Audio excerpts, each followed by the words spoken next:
Welcome to today's video tutorial.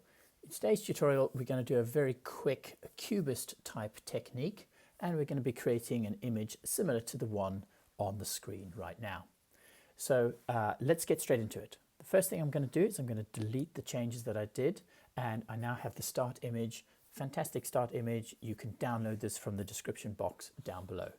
First thing we're going to do is click our move tool up here. Then we're going to right click our move tool up here and reset all the tools. So your tools and my tools are the same.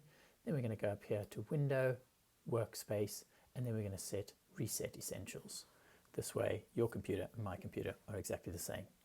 Now, what I'm going to do is I'm going to create a square brush to do my cubism. And in order to do this, I'm just going to create a new file by going File, New. And we're going to click yours may look slightly different to mine, but what we're going to do is we're going to set the width of our new file to 100 pixels. If yours is centimeters or anything else, please change it to 100 pixels. And we're going to set the height to 100 pixels. Then we're going to set the resolution to 72, and you need to make sure it says pixels per inch. Once you've done all of that, go ahead and hit Create. Now what we're going to do is we're going to fill this in with black. So the easiest way to do that is get your paint bucket tool, right click here, paint bucket. I'm going to click this color to make sure that it's black, and we're going to fill it in black. Now what we're going to do is we're going to save this as this square as a brush. In order to do that, we go to Edit, and then we go down to Define Brush Preset. We click that, and I'm going to call this square brush, and I'm going to hit OK. Then what I'm going to do is I'm going to go back to my start image here, and then I'm going to come down here to my adjustment layers, and I'm going to click a gradient adjustment layer.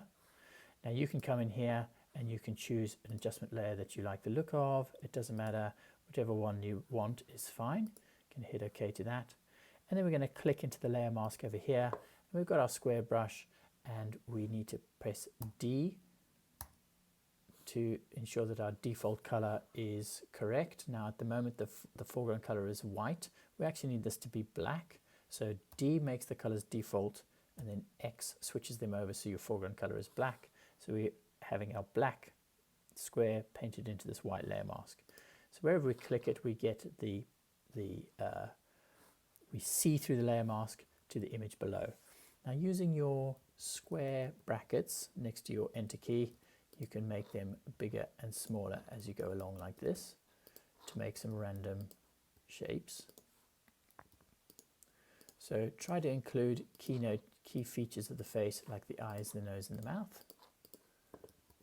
And do also keep continually varying up the size of the brush.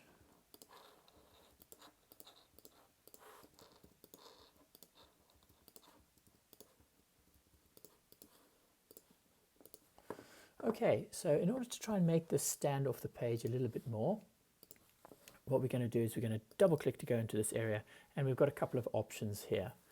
We could try bevel and emboss, and what this does is it makes it look quite 3D, and I would suggest playing around with the size and the softness of that drop shadow. So the bevel and emboss, so I'm kind of quite liking that. That's okay.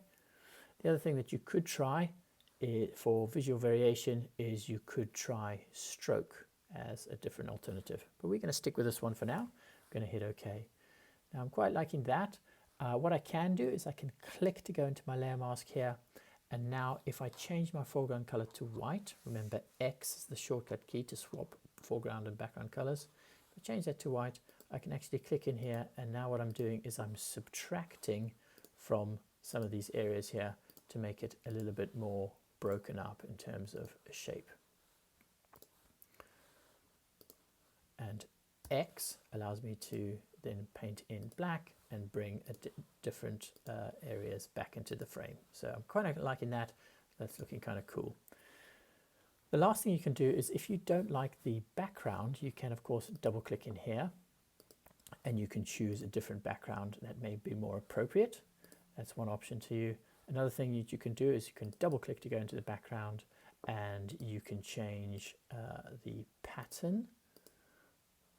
These are not giving us any changes here. There's one there. And also the other thing is, if you don't like the colors, you can double click into this area here, and you can vary the colors here by, obviously, if you click the color, and then now we've got the pipette on the image, and I'm going to click to pick up this color of the lips here, and then the blues at the top. I'm going to maybe try and pick up some of the purples, so that balances the image a little bit more like that.